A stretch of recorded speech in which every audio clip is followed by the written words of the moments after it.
L'histoire commence au palais démoniaque. À l'entrée, 2 gardes observent la foule rassemblée devant les portes. Il y a beaucoup trop de candidats cette fois. Tous veulent entrer dans l'alliance. Lance le garde aux cheveux longs. C'est normal. Peu importe leur faction, n'importe qui peut participer. Personne ne raterait une occasion pareille. Répond le garde barbu. Le garde aux cheveux longs soupire. Si j'étais plus jeune, je postulerais moi aussi. Le garde barbu fronce les sourcils. Est-ce que quelqu'un est mort? Impossible. La compétition ne fait que commencer. Le garde barbu balaie la foule du regard. Alors, c'est qui, ce jeune croque-mort? Parmi la foule, un jeune homme avance calmement. Autour de lui, les candidats montent les longs escaliers menant au palais démoniaque. Son aura est étrange. Il lève les yeux et regarde le ciel qui brille au-dessus du palais. Le bruit des pas résonne tandis que la foule continue d'avancer. Mon nom est Buensol. Un nom que mon grand-père m'a donné le jour où il m'a découvert. Au milieu d'un océan de neige immaculée. C'est aussi de lui que j'ai hérité. L'art funéraire. Retour dans le passé. Buensol, encore enfant, se tient aux côtés de son grand-père. Devant eux repose un cadavre, étendu sur le sol. Buensol l'observe longuement. Je pense que c'était un maître épéiste. Très rapide. Dit-il avec assurance. Le grand-père tourne la tête vers lui. Qu'est-ce qui te fait dire ça? Buensol désigne le corps. Son corps est brisé. Mais sa jambe gauche reste ferme. Les muscles sont denses et bien dessinés. Surtout sur la partie antérieure du mollet. C'est une caractéristique propre au maître de l'épée. Le vieil homme sourit. Tu as raison. Tu as l'œil aiguisé. Il pose alors une main sur la tête d'Buensol. Tu es un fossoyeur, Buensol. Un don accordé par le ciel. La forêt est silencieuse sous le clair de lune. L'air est froid, et le vent fait bruisser les bambous. Bujanian, le grand-père de Buensol, observons le paysage. D'une voix grave, il murmure pour lui-même. Les gentils ne cherchent jamais. Mais ceux qui te cherchent, eux, ne le sont pas. Puis, doucement, il secoue Buensol pour le réveiller. Jouons à un jeu. Voyons qui peut faire le mort plus longtemps. Buensol ouvre les yeux, encore endormi, mais curieux. Il fait encore nuit. Si tu réussis cette fois, je te ferai les vêtements et l'épée que tu désires tant. Les yeux d'Buensol brillent d'excitation. Vraiment? Cette fois, tiens jusqu'au lever du soleil. Lui dit Bujanian, en fermant le placard derrière lui. L'épée à la main, il sort dans la nuit, le visage sombre, prêt à affronter un ennemi invisible. Soudain, une voix se fait entendre dans la clairière.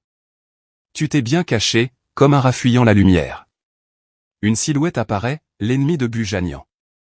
Tu as renoncé au rang de vice-maître du palais pour végéter dans de si basses besognes. Dit-il en attaquant Bujanian.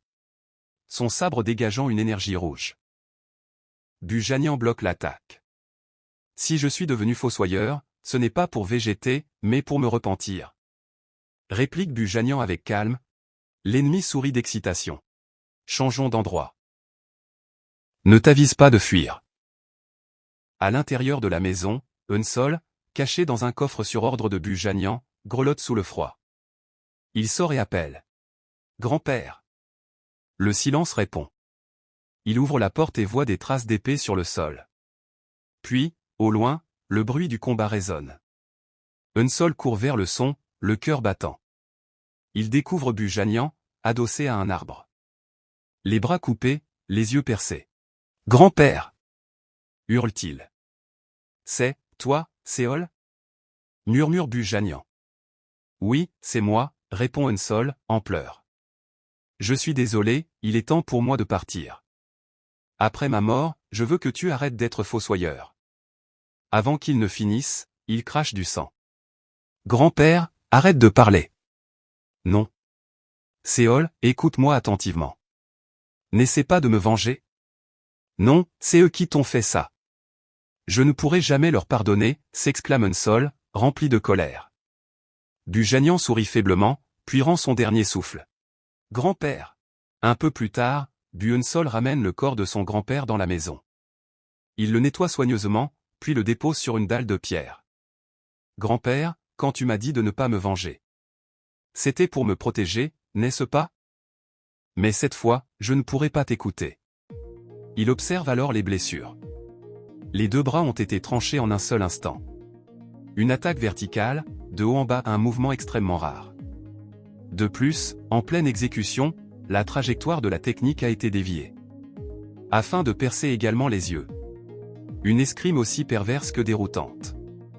Nul doute, cela appartient à la voie démoniaque.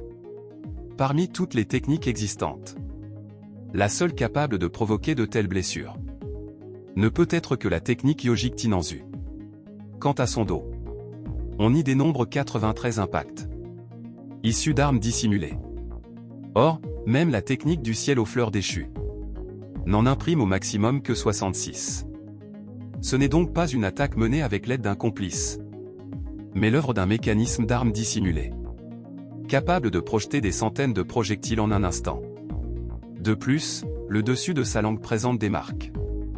Et ses commissures sont teintées d'une étrange décoloration. C'est le signe d'un poison, qui fait pourrir la chair et corrompt le sang. Un individu issu de la voie démoniaque, maîtrisant la technique yogique Tinanzu, détenteur d'un mécanisme d'armes dissimulées d'exception, et utilisant des toxines funestes. Des êtres de cette nature. Il n'en existe pas tant que ça. Je te retrouverai. Quoi qu'il m'en coûte. Retour à l'alliance démoniaque. Buensol est en train de s'enregistrer pour postuler, sous le regard des 2 gardes. Mon Dieu, le clan Janian? Une secte douteuse? Il a sans doute eu la trouille en voyant les papiers. Où il devait céder son autonomie corporelle, ajoute-t-il. Et, si tu ne comptes pas poser ton doigt, alors dégage. Dit le garde aux cheveux longs. Soudainement, Buensol mord son doigt. Les 2 gardes sont surpris par sa réaction. Lorsque Bujanian a quitté ce monde, l'existence de Buensol se brisa. Et dès lors, seul le sentier de la vengeance demeura devant lui. Ainsi, ce tournoi marquera le premier jalon de la longue marche de Buensol vers la vengeance. Les forces orthodoxes et hétérodoxes, telles 2 puissances primordiales, s'opposent depuis des âges immémoriaux dans une lutte ébranlant les fondations mêmes du Jianghu. Les sectes orthodoxes, guidées par leur quête de justice, trouvent leur unité sous l'égide de la prestigieuse alliance du Murim. Les sectes hétérodoxes, quant à elles, gravitent autour du redoutable palais démoniaque, une forteresse sombre où le culte de la puissance règne en maître absolu. Durant des générations, ces 2 forces ont préservé un fragile équilibre. Pourtant, animés par leurs idéaux, les sectes orthodoxes aspirèrent à franchir un nouveau seuil et à s'élancer en avant. C'est ainsi que naquirent les 18 maîtres martiaux, honorés sous le nom de maîtres de la paix. Confronté à cette dangereuse ascension de l'alliance du Murim, le palais démoniaque décida d'ouvrir sa propre voie, destinée à hisser son pouvoir vers de nouveaux sommets. De là germa leur sombre dessein, forger l'ordre des 10 maîtres démons. Peu importaient leurs origines. Ils choisiraient 10 prodiges et leur transmettraient les arts secrets des 10 sectes démoniaques. L'offre d'accéder aux authentiques arts martiaux du palais démoniaque, affranchi de toute affiliation, attira des foules de jeunes talents vers ces sombres murailles. De nombreux candidats se rassemblèrent en un même lieu, prêts pour la compétition, se dévorant mutuellement du regard. Parmi eux se tenait Buensol. Son regard scrutait la foule, percevant chez plusieurs une aura lourde, redoutable. Soudain, une pensée glaça son esprit. Parmi ces candidats se trouvait sans doute quelqu'un lié à la mort de son grand-père. Ce meurtrier est un maître martial, une puissance qui dépasse tout ce que je peux évaluer. Pour me venger d'un tel homme, moi aussi je dois devenir un maître martial. Mais pour l'instant, je suis sans affiliation, sans art martial. Devenir l'un des 10 maîtres démons est le seul moyen de devenir rapidement plus fort. À cet instant, le superviseur du tournoi fit son entrée, accompagné de plusieurs gardes. Il se présenta comme l'instructeur en chef, Yeok Ryonon. L'instructeur en chef? C'est lui, le poignard d'or au lieu de sang. Les murmures d'étonnement se propagèrent parmi les candidats. Vous êtes ici dans un lieu destiné à reconnaître les prodiges issus de toutes les sectes démoniaques. Seuls ceux qui réussiront l'ensemble des épreuves que nous avons préparées pourront prétendre devenir l'un des 10 maîtres démons, déclara Yeok Ryonon. Quant à la première épreuve, les artistes martiaux du palais démoniaque vont évaluer vos aptitudes physiques.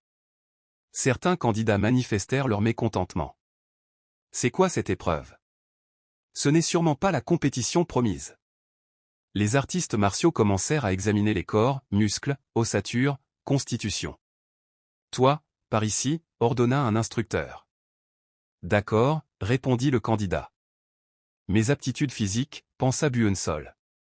Lorsque vint son tour, un artiste martial posa la main sur son épaule. Son expression changea aussitôt. Son corps est complètement fichu. C'est même étonnant qu'il ait osé participer. Puis son regard s'assombrit. Mais, cette intention meurtrière est bien réelle. Je ne peux pas le laisser passer, déclara l'instructeur en se détournant. Je m'en doutais, pensa Buensol. Tout ce que j'ai appris jusqu'à maintenant, c'est comment m'occuper des cadavres. Réussir un tel test est impossible, mais je ne peux pas m'arrêter là. La première épreuve est terminée, cria l'instructeur. C'est injuste, s'écria un participant mécontent. Si seules les aptitudes physiques déterminent les 10 maîtres démons, pourquoi organiser une compétition? Injuste, dis-tu, répondit Yeok Ryonon. Les muscles et les os sont les fondations des arts martiaux. C'est pour discerner les élus doués d'aptitudes que nous avons convoqué cette compétition. Et pourtant, tu oses te plaindre alors que tu ne remplis même pas nos critères les plus élémentaires? Mais on devrait au moins avoir une chance. Ne t'inquiète pas. Lors de la seconde épreuve, je sélectionnerai ceux capables d'apprendre les arts martiaux malgré leur faible constitution. Son aura se déploya, écrasante. La seconde épreuve commence immédiatement. À partir de maintenant, combattez-vous les uns les autres et survivez jusqu'à ce qu'il n'en reste plus qu'un. Nous entretuer. Mais nous sommes du même côté. Ils sont sérieux. Un garçon à la lance chercha sa première cible. Son regard se posa sur Buensol, debout à côté d'une fille aux cheveux rouges. Il saisit sa lance avec une fermeté terrifiante et la projeta en criant. Crève! La lance transperça la fille en plein cœur. Aujourd'hui, je peux enfin te tuer, hurla-t-il. Dragon rouge. Elle s'effondra, morte sur le coup. Il a évité les côtes et visé directement le cœur, observa Buensol. Son corps paraît frêle, mais ses réflexes sont d'une vivacité redoutable. Si quelqu'un veut finir empalé comme elle, qu'il s'avance. Moi, Wei Wunshan, je m'occuperai de vous. Il agit avec détermination, mais manque de bon sens, commenta l'instructeur en chef. Rien d'étonnant. Ce lieu grouille d'incapables. En effet, acquiesça un autre instructeur. En se faisant remarquer, il devient la cible de tous. Mais cela incitera les autres à agir. Certains hésitaient. D'autres tués par pur instinct de survie. Les plus jeunes, non habitués à la mort, face à elle, leur sens se fige, déclara l'instructeur en chef en balayant la scène du regard. Soudain, son attention fut attirée ailleurs. Oh, il semble que tous ne soient pas des idiots. Buensol et un autre garçon se tenaient près des murs, observant pendant que les autres s'entretuaient. Quelle bande d'abrutis, pensa Buensol.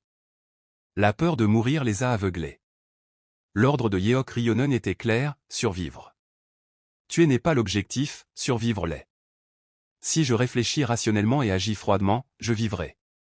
De l'autre côté du terrain, un garçon se déchaînait avec une maîtrise impressionnante des chaînes. Son arme sifflait dans l'air, tranchant chair et os sans la moindre hésitation. Soudain, son regard se posa sur Buensol, penché sur les corps des morts. Qu'est-ce qu'il fout, lui, pensa-t-il. À première vue, il a l'air pathétique. Il a dû se cacher pendant tout ce temps. Buensol examinait les cadavres avec attention. Les marques de sabre sont fines, mais profondément incrustées. Ces hommes sont tombés sous les coups rapides d'une épée légère et précise. Le garçon aux chaînes lança son assaut vers Buensol. Mais celui-ci esquiva sans difficulté, ses mouvements sobres et efficaces. Buensol laissa alors échapper son aura meurtrière et se tint prêt. Quoi? Tu veux tenter ta chance, ricana le garçon aux chaînes. Avant même qu'il ne termine sa phrase, une lame surgit par derrière. Le garçon aux chaînes s'effondra, transpercé. Pas besoin de me remercier de t'avoir sauvé, déclara froidement un épéiste. Les ordures pitoyables comme toi, qui distraient les autres, ne font que me faciliter la tâche. Buensol ne répondit pas. Il continua d'examiner les cadavres. T'as l'œil vif, reprit l'épéiste. On dirait que tu n'as jamais appris les arts martiaux. Je pourrais te tuer quand je veux. Buensol le regarda du coin de l'œil, sans la moindre émotion. Ce gamin, il tient l'épée d'extermination, murmura l'instructeur en chef. Cette lame appartenait autrefois au plus puissant des épéistes vagabonds. Il s'appelle Nung Wongang, expliqua un autre instructeur. On raconte qu'au fond d'une vallée isolée, il découvrit le manuel secret et l'épée de l'âme noire. Il n'a appris qu'à partir de ce manuel. Ses formes manquent de finesse et ses mouvements présentent de nombreuses ouvertures. Pourtant, pour l'instant, il est le seul disciple de l'âme noire. Malgré son manque de force physique, il reste un candidat sérieux pour les 10 maîtres démons. À vrai dire, il n'est encore qu'un novice indigne de manier l'épée d'extermination, ajouta-t-il. Mais ici, il ne semble y avoir personne de plus fort que lui. Je suis d'accord, répondit l'autre instructeur. À moins que quelque chose de vraiment inattendu ne se produise. Buensol baissa les yeux vers un cadavre. Ses entailles, elles sont grossières. Il frappe fort, mais sans précision absolue. Après un long et sanglant affrontement, tous les candidats avaient péri. Il ne restait plus que 2 survivants. Buensol et Nung Wongang. Les 2 se faisaient face, prêts à en découdre. Si je te tue, je deviendrai officiellement candidat pour être l'un des 10 maîtres démons, déclara Nung Wongang en levant son épée. Ramène-toi. Buensol le fixa avec froideur. Il est le plus fort ici. Mais j'ai déjà découvert son point faible.